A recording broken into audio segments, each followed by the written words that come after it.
Hey everyone, I want to do a quick video on how to add the Dome Z-Wave Plus leak sensor detector to the Wink app so you can use it for some automation. It's pretty simple. Open up your Wink.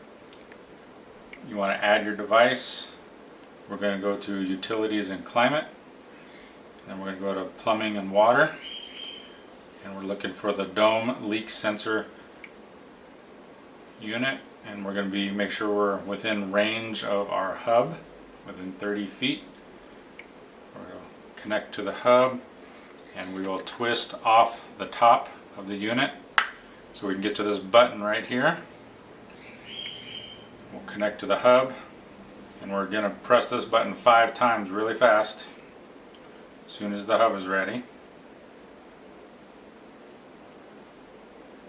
There. And we get a sequence of 5 flashes indicating it found it, and we should get the Wink to update here saying that it found our new device. There it is. We could name the sensor.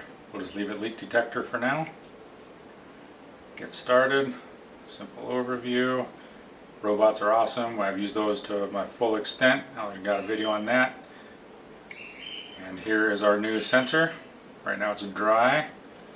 We go to the settings for it.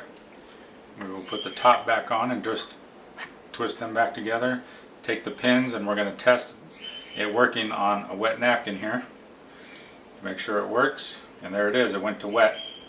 So based on that, you could have your hot water turn off if it's being used too much, or you could have it turn your main water off to the house, or any other number of ideas and lights and sound, or however you want to notify that that thing is going off.